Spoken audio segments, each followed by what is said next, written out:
함께 봉독하겠습니다. 시작.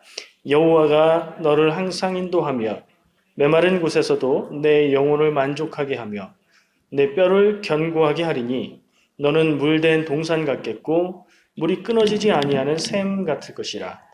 내게서 날짜들이 오래 황폐된 곳들을 다시 세울 것이며 너는 역대 파괴된 기초를 쌓으리니 너를 일컬어 무너진 데를 보수하는 자라 할 것이며 길을 수축하여 거할 곳이 되게 하는 자라 하리라. 아멘. 늘 그러듯이 말씀 본문을 우리가 한번 읽고 생각해보고 이 책은 무슨 책인가부터 시작을 하겠죠? 이사야라고 제목이 돼 있어요. 이사야는 뭐죠? 이름이에요. 사람 이름이에요.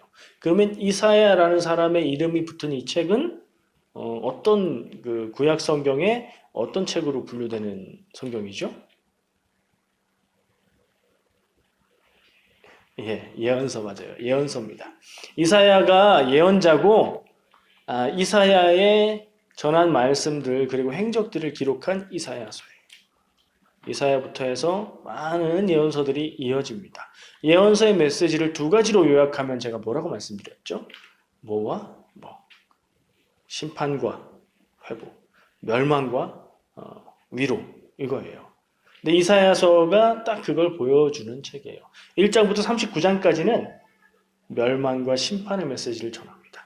근데 40장부터 66장까지는 회복과 위로의 말씀을 전하는 걸 볼 수 있어요.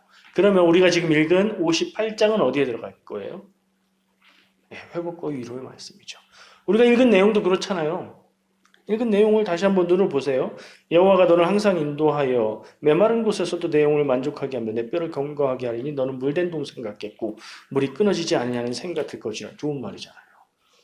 심판, 멸망, 너네 죽는다, 망한다 이거 없잖아요. 잘 된다, 복 받을 거다 이런 얘기고 12절에 보니까 황폐된 곳들이 다시 재건될 거다. 길이 다시 건축이 될 거다. 이런 얘기, 회복에 대한 메시지를 전하고 있는 것을 볼 수 있어요. 이사야는 대표적인 예언서예요. 그리고 분량이 길어서 대예언서라고 부릅니다.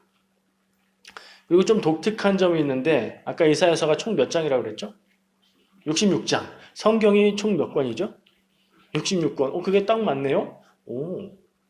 그런데 1장부터 몇 장까지가 심판과 멸망이라고요? 1장부터 39장. 구약이 39권이잖아요. 그리고 40부터 66까지 27권이 위로와 회복의 말씀으로 되어 있죠. 그래서 이 이사야서를 축소된, 요약된 성경이다. 이런 표현을 하기도 해요. 예. 묘하게 그렇게 맞아 떨어지기도 하고요. 그런 면에서 또 귀한 말씀이고 이사야의 예언의 말씀 가운데에는 고난받는 종이라고 이름 붙어 있는 메시아에 대한 예언들도 많이 나와 있어요. 그런 면에서 또 우리가 많이 읽고 기억하는 그런 말씀이에요. 본문 말씀을 한번 우리가 눈으로 다시 한번 보면서 좀 찝을 것을 찝어보면 좋겠어요. 여호와가 너를 항상 인도해서 그래서 어떻게 되냐면 메마른 곳에서도 영혼을 만족하게 하고 뼈를 견고하게 하고 너는 물된 동산 같다. 물된 동산 같겠고 물된 동산처럼 될 거다. 물된 동산의 의미가 뭘까요? 그리고 물이 끊어지지 않는 샘 같다. 좋은 것 같아요? 나쁜 것 같아요? 물된 동산, 물이 끊어지지 않는 샘. 뭔가 좋은 것 같은 느낌이죠. 왜 좋은지 한번 생각해 보면 이 사람들이 어디 사람들이에요? 이스라엘 사람들이죠. 유다 사람들이죠. 근데 그 지역은 기후가 건조하고 더운 곳이에요. 그렇죠? 그러면 그곳에서 사람이 살기 위해서 중요한 게 있죠. 물이 있어야 돼요. 사람이 먹고 살 물이 있어야 그곳에서 사람이 살 수 있고요. 농사를 짓는데도 물이 있어야 돼요. 기후가 덥다는 것은 물만 잘 공급되면 농사가 잘 된다는 얘기예요. 그 이스라엘 땅, 가나안 땅은 적절한 때에 비가 와서 물을 공급해 주기도 하는데 그 비가 안 오면 농사가 망해버리는 그런 곳이에요. 하나님이 모세를 통해서 이 이집트에 있는 이스라엘 백성들을 이끌어서 그 땅으로 가게 하시면서 이 가나안 땅을 하나님이 얘기하셨는데 뭐라고 표현하셨죠? 좋다는 표현으로 뭐가 흐른다고 그랬어요. 뭐가 흘러요? 두 가지가 흐르는데 젖과 꿀이 흐른다. 젖이 흐른다는 얘기는 동물들의 젖이 많다, 풍부하다는 얘기니까 목축이 잘 된다는 얘기고, 꿀이 흐른다는 얘기는 벌이 많아서 그 꿀이라기보다는 자연에서 얻을 수 있는 그 단맛을 내는 과일들, 그 풍성함을 얘기하는 거예요. 그러면 젖과 꿀이 흐르는 땅은 목축도 잘 되고 농사도 잘 되는 땅이라는 뜻이죠. 근데 그게 조건이 있어요. 하나님이 때에 맞게 비를 내려주시고 물이 있는 곳에서는 젖과 꿀이 흘러요. 근데 비가 오지 않고 가뭄이 들면 거기는 흉년이 돼요. 그것을 우리가 생각해 보면 이 물된 동산, 물이 끊어지지 않는 샘은 가장 그곳은 복된 좋은 것이라고 생각할 수 있어요. 그냥 좋은 정도가 아니라 여기에는 생명이 달려 있는 거예요. 혹시 한국에서 사실 때 농사 지어 본 분 계세요? 아무도 없으셔. 야, 그러면 농사 짓는 동네에서 사신 분 계세요? 저는 농사를 짓지는 않았지만 저희 집 주변이 다 논이었어요. 옛날에는요. 저 어렸을 때만 해도 그러진 않았었어요. 근데 옛날에는 한국에도 비가 안 와서 가물면 어떻게 해요? 논에 물이 없죠. 근데 논은 아시는지 모르겠지만 필요한 때에 물을 가득 대줘야 되는, 그래야 벼가 자라고 쌀 농사가 돼요. 그때 물이 없으면 망해요. 논에 물을 대고, 근데 논은 다닥다닥 붙어 있어요, 서로. 평평한데 하니까. 우리 논, 너네 논이 막 붙어 있는 거예요. 그러면 한 논이 어디서 물이 조금 있어서 그거를 이렇게 딱 해서 자기네 논에 물을 대요. 그럼 매일 지켜요. 왜냐하면 물고만 딱 트면 옆 논으로 물이 흘러 넘어가거든요. 그것 때문에 싸움도 나고 살인도 나요. 옛날엔 그랬어요. 그러니까 이 물이 있고 없고의 문제는 사람이 살고 죽는 문제. 농사 짓는 문화에서 1년 농사가 망해버리면 먹을 게 없는 거예요. 그런 의미에서 바라볼 때 이 지역은 지금 제가 예를 든 한국의 상황보다 더 비가 오지 않는 건조한 곳이기 때문에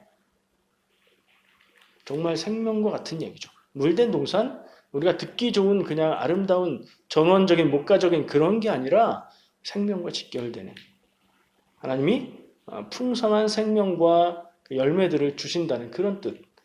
물이 끊어지지 않는 샘, 샘을 파요. 땅을 파고 우물을 파면 물이 나오죠. 동물들도 먹여야 되고 사람도 먹어야 돼요. 근데 가물면 그 우물이 말라요. 마르지 않는 샘이란 얘기예요. 생명수가 거기 있는 거죠. 그럴 것이라는 축복의 말씀이에요. 이사야의 입을 통해서 하나님의 백성들에게 이렇게 회복될 것이다, 이렇게 될 것이다는 축복의 말씀이 전해져요.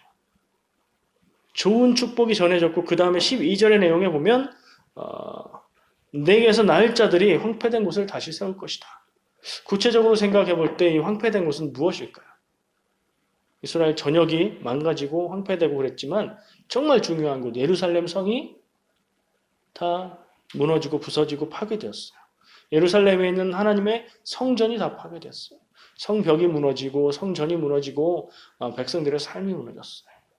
그것을 다시 세운다. 그러니까 11절에서 말하는 것은 평상적인 혹은 미래적인 축복이라면 12절에서 얘기해 준 것은 그동안 힘들고 괴로웠고 절망적이었고 답을 찾을 수 없었던 그 상황을 회복하게 해주실 것이라는 축복의 말씀이에요.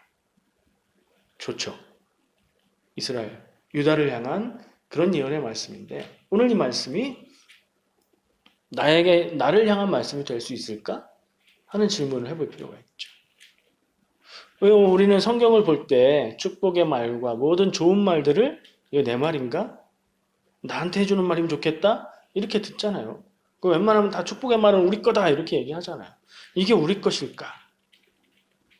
성경에 있는 축복의 말씀들은요, 사실은 다 조건이 있어요. 그걸 우리가 그냥 빼놔요. 축복의 조건들은 그 앞절에 있어도 안 읽어요. 그리고 축복하겠다, 이렇게 된다, 좋다, 잘 된다, 망하지 않는다, 이것만 봐요. 그리고 아멘 할렐루야 그래요.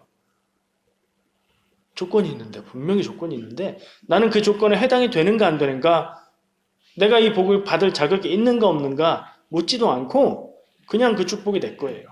그걸 뭐라고 그래요? 그렇게 하는 걸? 이게 내 음식인지 아닌지 생각하지 않고 이게 내 밥인지 아닌지 생각하지 않고 퍼먹으면 욕심이죠. 그거는.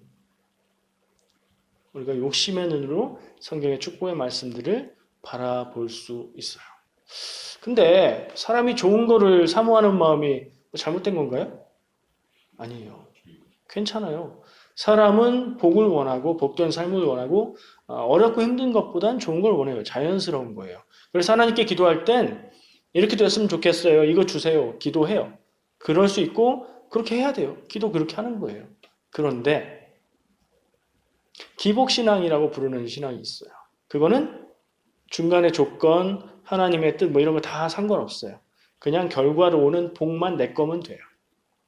그걸 주세요. 그래서 주시옵소서 하는 거예요. 나는 뭐 하라는 거 관계없고 나는 해야 되는 거 이런 거 필요 없고 그냥 그거 좋은 것만 내가 가졌으면 좋겠어요. 그러는 거예요. 그거만 바라는 거예요. 그거만 추구하는 거예요.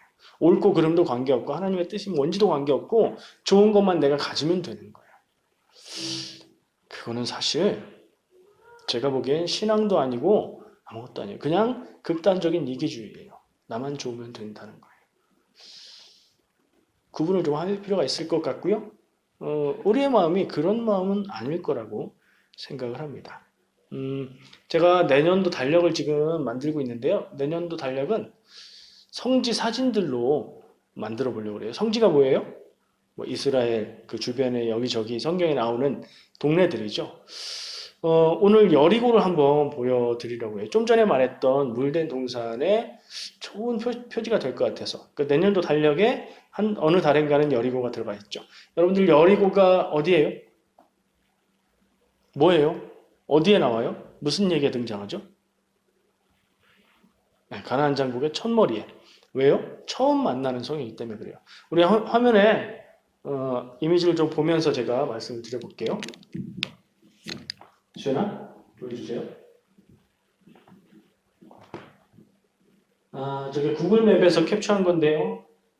저 정도 그림은 익숙하실 거예요. 파란 건 바다고 누런 건 땅이죠. 잘 안 보이시지만 가만히 눈에 힘주고 보시면 가운데 빨간 동그라미 있죠? 저기가 목적지예요. 글씨는 거긴 안 보여요. 근데 왼쪽 아래에 제루살렘이라고 써있는 거 보이시죠? 정말 보이세요? 예루살렘이에요, 거기가. 그러면 저기는 이스라엘이고 내륙에 땅의 저 위쪽에 티베리아스라고 되어 있는 파란 호수가 있는데 그게 갈릴리 호수. 그리고 저 빨간 동그라미 아래에 있는 게 사해. 그리고 그 두 물을 연결하는 점점점점이 강이에요. 무슨 강? 요단강. 요단강 건너간다고 얘기하죠.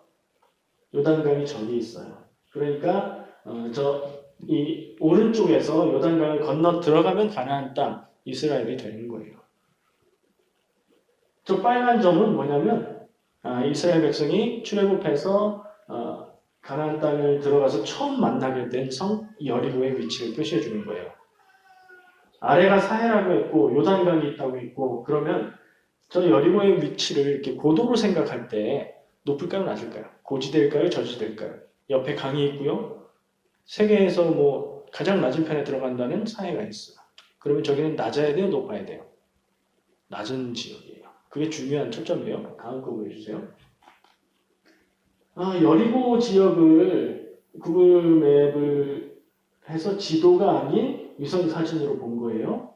근데 뭐 집들이 있는 것 같고 표시가 있는 것 같은데 뭘 봐야 될지 잘 모르시겠죠. 저기 가운데 빨간 점이 있는 데는 무슨 호텔 표시인 것 같고요. 그거 말고 저쪽 위쪽에 왼편에 보시면 녹색이 끝나는 지점쯤에 땅이 이렇게 돼 있는 모습으로 있는데 찾으셨어요 혹시? 잘 모르시겠죠. 예. 마우스 움직여 보세요. 마우스 움직여서 위로. 잠깐 왼쪽. 고기 오른쪽 위에. 아니 조금 고기. 저 지형이 20세기 초에 발굴된 옛 여리고 터예요. 여리고 성벽이 저기에 유적에 있어요. 이거 크게 본 건데 확대도 해둘 거예요. 다음 거 보여주세요. 여기는 유대 광야고요. 유대 광야에서 저 멀리 보이는 18원대가 도시예요. 거기가 여리고입니다. 유대 광야에서 여리고 쪽을 바라보면서 찍은 데예요. 이 사진에서 볼 곳은 저 사막과 돌처럼 보이는 저 광야예요. 저것을 건너서 여리고로 들어가는 거예요. 근데 여리고는 지금 얼른 봐도 땅이 지대가 낮고 거기에 뭔가 집들이 있고 생명이 살아가는 느낌이 있죠. 넘겨주세요. 이건 공중에서 찍은 거예요. 산들이 많은 게 보이죠. 아까 그 광야 그쪽인 것 같아요. 산들이 많이 있고 내려가서 도시가 형성되는 게 보이죠. 다음 장요. 이것도 뭐 조금 더 가까이 가서 본 모습이고요. 다음 장. 이게 아까 제가 저 위쪽에 있다고 했었던 옛날 여리고터예요. 20세기 초라고 그랬으면 연도로 몇 년도쯤일까요? 1900년도 초에 성경에만 있었던 여리고터가 발견이 됐어요. 근데 저기가 한 동네 정도 될까요? 작아요. 크지 않아요. 상상해 보세요. 저기를 갈 때 이스라엘 백성들이 하루에 한 바퀴씩 돌고 마지막 날에 7바퀴를 돌았다고 했죠? 성인데, 도시인데 도는 게 얼마나 걸렸을까? 얼마 안 걸렸어요. 조그마요. 다음 장이요. 이거는 그 여리고 유적 발굴 터에서 바라본 모습이에요. 지금 이제 관광지가 돼서 저렇게 사람들이 구경을 하고 있는 거죠. 다음 장이요. 이 사진이 오늘 얘기하려고 하는 중요한 모습을 보여주고 있는데요. 지금 빨간 점이 있는 데가 여리고라고 생각해 보세요. 그리고 오른쪽에 흐르고 있는 게 요단강이겠죠. 녹색으로 보이는 부분이. 근데 색깔이 전체적으로 무슨 색이에요? 누렇죠. 저게 광야라는 걸 보여주고 있어요. 흙 색깔이에요. 흙만 보이는 거예요. 땅, 돌 이거밖에 없어요. 풀, 나무 이게 없는 거예요. 근데 여리고는 어때요? 색깔이? 녹색이죠. 아까 지대가 낮다고 했죠? 낮아서 물이 모이고 왜냐하면 옆에 강이 흐르잖아요. 강은 지형적으로 가장 낮은 곳으로 물이 모여서 흐르는 거잖아요. 그 부근이니까 여기에는 물이 있고 물이 있으니까 풀이 자라고 나무가 자라고 풀과 나무를 먹는 초식동물이 모이고 육식동물이 모이고 이렇게 해서 생명이 있는 곳이 되는 거예요. 사막의 오아시스처럼 살아갈 수 있는 그런 곳이 여리고의 모습이에요. 여리고는요, 역사가 저 여리고 옛 유적터를 발굴해서 조사를 해보니까 9,000년 정도, BC 9,000년 정도. 그냥 9,000년이 아니라 BC 9,000년. 그럼 지금부터 몇 년 전이에요? 11,000년이 넘어가는 그런 곳이에요. 물론 이제 그 뒤에는 무너진 데는 사람이 안 살았죠. 그러나 그 정도가 되면 거의 세계 최초의 도시들 중 하나예요.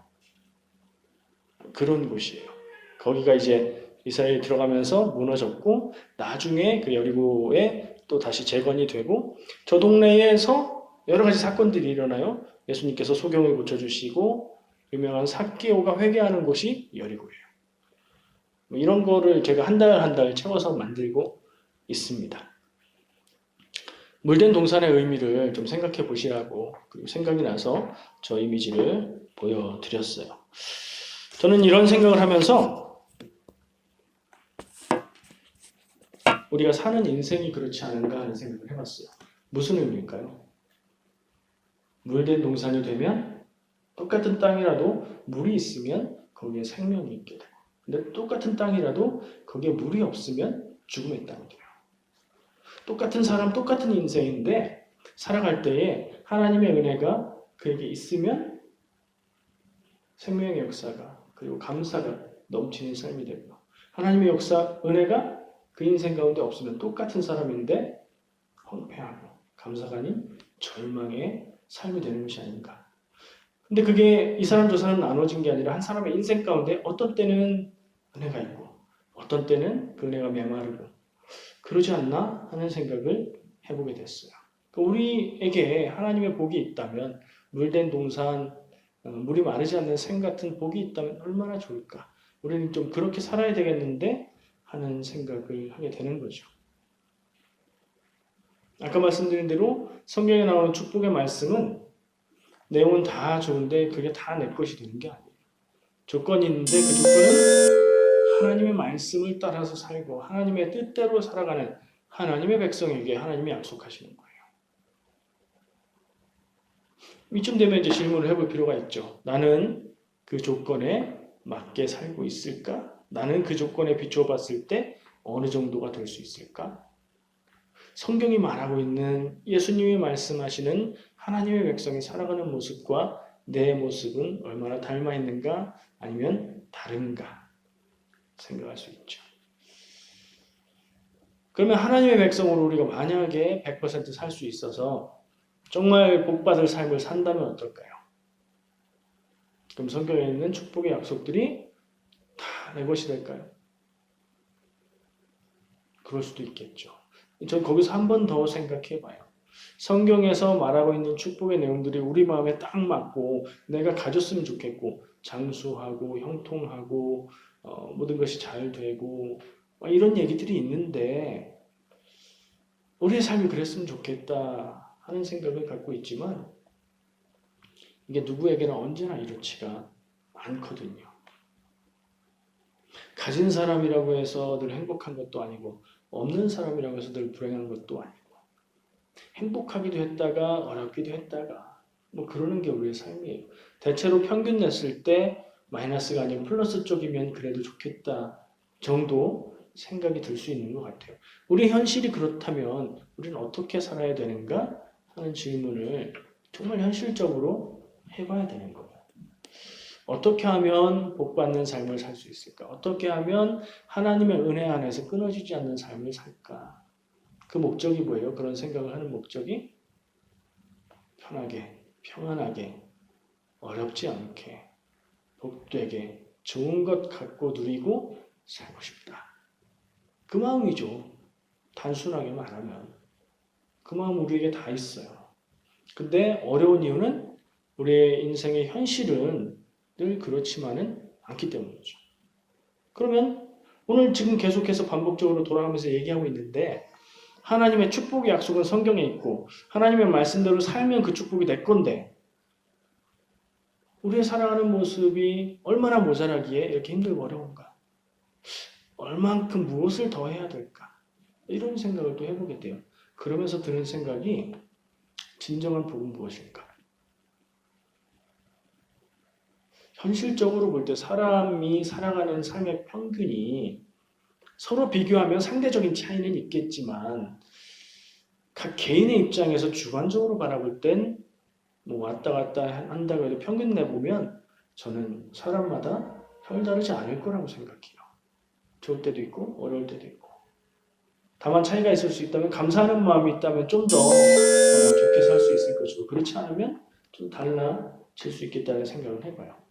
어떻게 하면 복된 삶을 살까? 어떻게 하면 복받는 삶을 살까? 이것을 생각하는 우리의 마음은 무엇일까? 단순하게 평안하고 싶은 마음인데 저는 그 고민 가운데에 이런 답을 생각해 봤어요. 어떻게 하면 복받게 살까? 복된 삶을 살아야 복받는 삶을 살겠지. 복이 되는 삶을 살아야 복받는 삶을 살겠지. 무슨 얘기냐면 기도 열심히 하고 신앙생활 열심히 해서 내가 원하는 좋은 것을 얻어내는 것 그게 신앙생활의 본질일까? 교회 열심히 다니고 기도 열심히 하고 교회에서 봉사 열심히 하는데 그래서 내가 얻기 원하는 게 있는데 세상에서의 살아가는 삶의 태도는 내 마음대로 엉망으로 다른 사람들 상처 주면서 살아가고 있다면 복된 삶이 될 수 있을까? 하는 질문을 해본 거예요. 그런 질문에 따라서 제 생각엔 복의 결과가 나오려면 그 복이 나올 수 있는 삶을 살아야 되겠구나 하는 생각을 한 거죠. 이 복은 우리가 생각하는 복이에요. 잘 되고 평안하고 형통하고 사람들과 관계가 좋고 막 이런 복들이 어떻게 올까? 그 복에 맞게 복된 삶을 살아야 오지 않겠나 생각을 한 거예요. 당연한 얘기예요. 문제는 어떤 면에서는 사는 만큼 그게 오지 않는 것 같은 느낌도 드는 게 문제죠. 오늘 말씀의 제목을요. 삶으로 증명하라. 라고 정했어요. 오늘 말씀의 내용은 복에 대한 내용이에요. 물된 동산 같고 마르지 않는 샘 같은 복이 우리에게 있기를 원해요. 무엇을 삶으로 증명하는 것일까요? 얼른 떠오르는 생각은, 제가 처음 했던 생각은 이거예요. 내가 형통하고 잘 되는 모습으로 살 때에 하나님께 영광 돌리고 하나님께 영광이 되고, 믿는 사람의 형통함이 하나님이 살아계신 증거가 돼서 전도가 되겠지 하는 생각이었어요. 근데 현실을 돌아보니까 제 삶은 물론이고 다른 내 주변에 있는 사람들의 삶을 봤을 때에 그게 그렇게 단순한 것 같지가 않았어요. 우리가 삶으로 증명해내야 될 게 뭘까? 복된 삶에 관련해서 우리가 증거로 나타내 보여서 살아내야 하는 것이 무엇인가 하는 질문으로 막 제 생각이 들어가기 시작했어요. 조금 다른 삶을 생각했습니다. 삶으로 증명하라, 삶으로 보여줘라. 그러면서 이런 생각도 해봤어요. 우리가 생각하는 형통한 삶, 잘 사는 삶, 모든 것이 잘 되는 삶의 결과를 사는데 복되게 살아서 그런 사람이 있을 수 있어요. 근데 보면 진짜 나쁜 사람인데, 참 얄미운 사람인데 결과가 좋은 사람이 있어요. 다른 사람들을 쥐어짜고 다른 사람들을 불편하게 해서 자기 이득을 얻어내는데 그게 쌓이고 쌓여서 내가 보기엔 너무 많은 것을 가지고 사는 사람이 있어요. 복된 삶일까요? 사람의 눈으로 볼 때는 그건 복된 삶처럼 보여요. 좋은 것들을 가졌으니까. 조금 더 생각해 봤어요. 정말 우리가 마지막 때가 있고 예수님께서 우리의 삶을 심판하실 때가 있다면, 그때가 다가올 때 그렇게 산 사람, 좀 전에 얘기한 사람, 남들에게 막 못되게 굴어서 자기가 배불렀던 사람, 근데 평생토록 그렇게 살아간 사람, 나중에 두고 보자 아무리 그래도 그 나중에 안 오는 사람, 죽을 때까지 누릴 거 다 누리면서 사는 사람, 불쌍하다는 생각이 들었어요. 무슨 얘기냐? 심판의 때가 될 때까지 돌이킬 기회가 없어요. 왜냐하면 그렇게 해도 나는 잘 살고 있으니까. 그게 잘 사는 거라고 생각을 했죠. 죽을 때까지 그렇게 살겠죠. 자기 삶을 돌아볼 기회가 없어요. 자기 삶을 하나님의 기준에 비춰볼 기회가 없어요. 악한 자의 형통함은 복이 아니라 저주겠구나. 그런 생각을 했어요. 반대로요. 그러면 하나님의 말씀 따라 살려고 애쓰는 선한 사람, 의인, 그 정도는 아니더라도 믿음으로 살려고 애쓰는 우리들의 삶에는 어떤 열매가 있어요? 여러분들 스스로 한번 평가해 보세요. 나의 삶의 열매들은 사람들의 눈으로 보기에 복된 삶이다, 아니다. 점수로 10점 만점에 몇 점? 한번 생각해 보세요. 어쩌면 지금 힘들고 어려운 기간을 겪고 있을 수 있어요. 어쩌면 내 옆에 참 믿음 좋고 사람 좋고 착한 사람인데 너무 어려운 때를 지내고 있을 수도 있어요. 그런 때 하나님께 묻죠. 왜 이렇죠? 믿음으로 살려고 애쓰고 착하게 정직하게 살려고 애쓰는데 왜 안 되고 왜 풀리지 않죠? 그건 역시 복도 될 수 있고 저주도 될 수 있어요. 좋은 것도 될 수 있고 나쁜 것도 될 수 있어요. 그런 기도와 그런 질문들을 통해서 삶을 돌아보고 삶을 비춰보는 거울에 자기의 인생을 비추어보고, 우리에겐 그 거울이 뭐가 돼야 돼요? 하나님의 말씀. 하나님의 말씀에 내 삶을 거울에 비추듯이 비춰보고, 그리고 내 삶을 돌아보고 점검하고, 만약에 내 삶의 어떤 부분이 잘못 길을 가고 있으면 돌이키는 기회를 삼는다면, 그걸 회개라고 하잖아요. 회개의 기회를 삼는다면 그 아픔이, 그 어려움이 복이 될 수 있죠. 왜냐면 인생 끝이 아니니까요. 인생의 시간은 앞으로도 남아있고 우리가 그 시간을 살아간 후에는 마지막에는 주님의 심판 앞에 서게 될 거니까요. 어렵다고 고난당한다고 다 좋다는 건 아니에요. 그러나 어떤 면에서 볼 때는 어렵고 힘든 일들이 나를 아름답게 서게 만드는 귀한 복이 될 수도 있다는 생각을 해봐요. 그러면 무엇으로 무엇을 증명해야 될까? 하는 질문으로 정리를 해볼게요. 우리가 사는 모습을 남들이 봅니다. 내가 믿음 가지고 있다고 교회 다니고 교회에서 열심히 봉사하고 뭘 하고 있는데 그런 사람으로 알고 남들이 나를 봐요. 나를 보는데 뭔가 잘 되고 좋고 그럼 아이고 교회 열심히 다니더니 복 받았네 이런 말을 할 수도 있겠죠. 그런데 반대가 된다면요. 교회 열심히 다니는데 뭔가 어려운 일을 겪어요. 그러면 사람들이 아이고 교회 다니고 열심히 한다고 그러더니 뭐 별거 없네 이럴 수 있겠죠.